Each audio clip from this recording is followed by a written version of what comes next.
Welcome to the Europe Conversation. My guest this week is Paschal Donohoe, Finance Minister of Ireland and President of the Eurogroup of Eurozone Finance Ministers.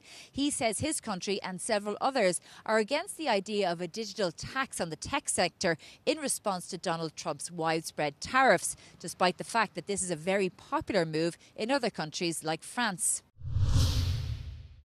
Paschal Donohoe, President of the Eurogroup and Finance Minister of Ireland, thank you very much for joining us on the Europe Conversation. Shona, thank you for having me on. Good. Well, look, let's start with the EU-US trade negotiations. We know that the EU has for some time now been offered a zero for zero tariff rate, but the US is not satisfied with that. It wants much greater access to the EU's markets when it comes to agriculture and other areas. And a lot of people would say that they'd like to see huge deregulation when it comes to the tech sector, the DSA, the DMA. Can you say that the EU is not for that, not for lowering standards for the sake of a deal? So we're not for lowering standards for the sake of that. And we do have to have a debate and an assessment within the European Union regarding our competitiveness and the degree to which decisions that we have taken may have contributed to our competitiveness declining, with an impact on our growth, the impact on the number of jobs we may create in the future.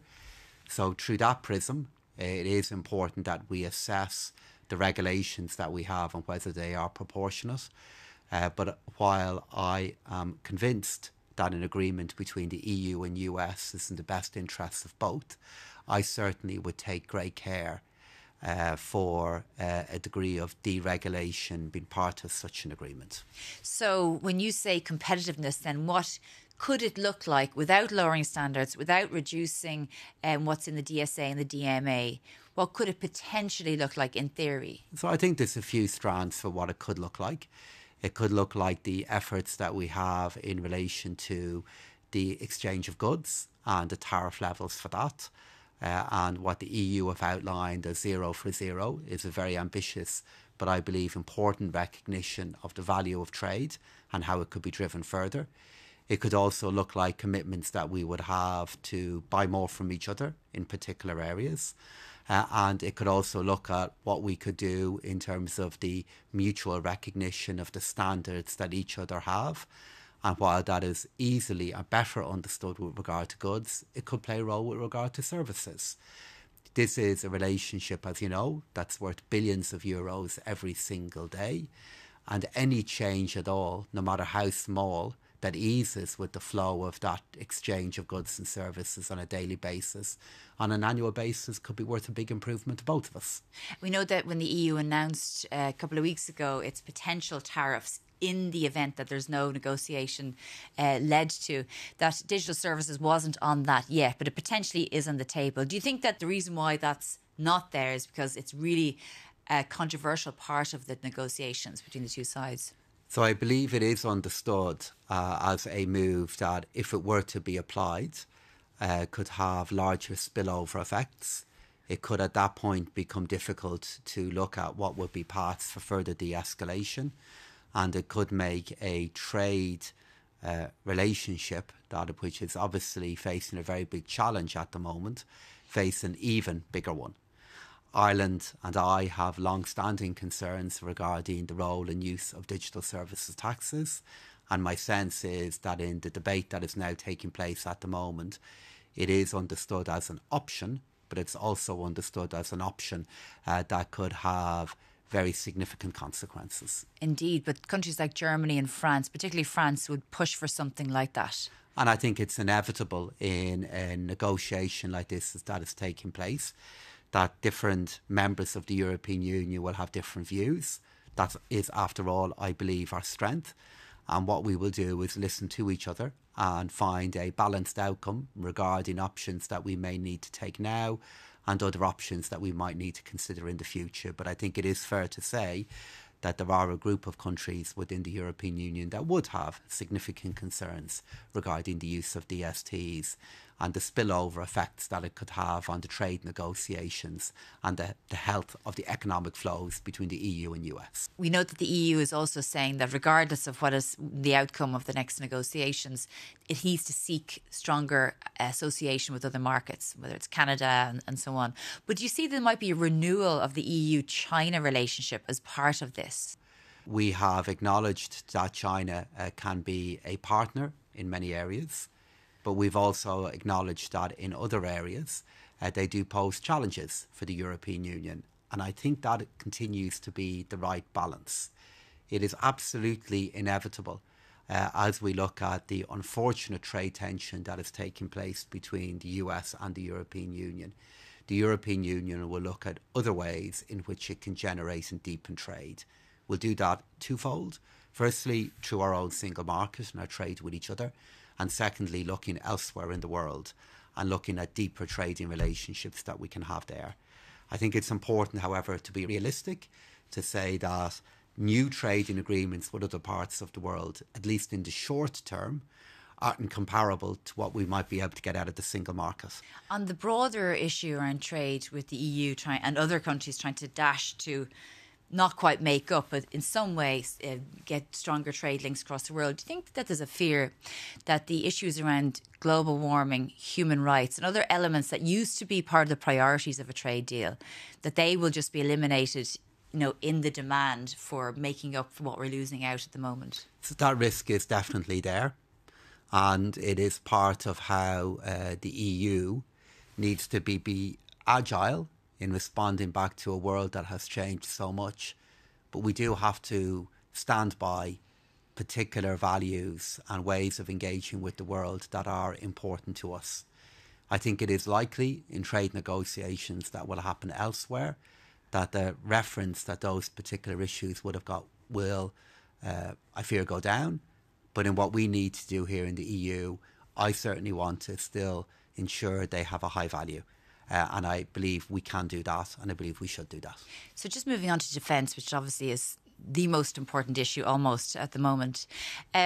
You very much supported common borrowing when it came to COVID, because obviously you saw the impact it was having across Europe. Do you support the same for this existential crisis? Do you support common borrowing for defence? I think in the time ahead, the most likely way in which further spending on defence will happen will be both at a national level in terms of the use of own national resources, and then secondly in the new framework that the EU have brought forward, where we would look at the use of the national escape clause where needed, and we would also look at new forms of lending to each other to help with new forms of spending. So where's the trade-off? Because the defence spending has to go way up, and does that mean you take it out of CAP, or where does it come from? Cohesion funding? So I think in the time ahead, national defence spending will continue to be the larger component of how we respond back to Europe's security needs. I hope and I expect from the discussions that I can see happening that will be happening in a more coordinated way that has happened in the past. And I also think it's likely that progress will be made in areas of procurement. Therefore, that means that if there is a defence dimension to the next MFF and the EU budget, I still think it's likely to be smaller than the national contribution that members make to their own security and the security of the EU. And therefore, it is possible that the knock-on effect that it will have on other priorities within the EU budget may be smaller than we think at the moment. But, you speak to any Prime Minister, Foreign Affairs Minister, Defence Minister across Europe, they all say the same thing, that this needs to be a unified European response to this existential threat, that it actually has to be much bigger than what has been sort of offered in rearm, and that it has to be European-wide. It's difficult to have that debate and not divorce us from the broader reality that firstly, we'll be negotiating a budget for the new European Union. Secondly, Next Generation EU, which is the new form of common borrowing that we have to deal with the crisis of a number of years ago of the pandemic, that is still happening and still being evaluated. And debt in relation to all of that both still has to issue and still has to be refinanced and dealt with at some point in the future. All of those things are going to come together. What's your assessment of the fact that Europe really has to do this alone now, because the US is telling Europe we were shifting the burden. We're not sharing the burden, we're shifting the burden of European security to the European continent alone? I think that logic applies to so many elements now of the European Union, which is why I made the point to you there, Shona, that we can't have the debate about defence and security, as existential as it is, but have that debate without reference to very other big things that are going to happen now with regard to the EU. But a theme of what is now happening is the rules, the institutions that were set up in the aftermath of World War II, set up with American leadership. They're now being challenged, they're being contested. The institutions that we know, the rules in relation to trade and tax, are all now open for renegotiation. That is now what is happening. Was Macron and Draghi right when they said Europe is mortal and it could die? All political order is mortal. All political order, if not capable of dying, is capable of declining. That is one of the many lessons that we have from the study of history. The European Union is no different. If you believe progress is inevitable, you're on your way to seeing that progress decline. OK, just finally, you're coming up to the end of your second term as President of the Eurogroup. You're running for a third term. Have other countries declared that they're going to run against you, or what's the situation? So no formal declarations have happened yet, but of course it's open to every country to decide do they want to put forward a candidate, or how do they want to vote. I'm really encouraged by the level of support that I have at the moment, but really all my focus is on completing my current mandate, which takes me all up to July, and then on the basis of my track record, asking countries to continue to support me in that work. And we've a few weeks to go before we get to that point. And as we have just discussed, an awful lot can happen in a number of weeks in the world that we're in.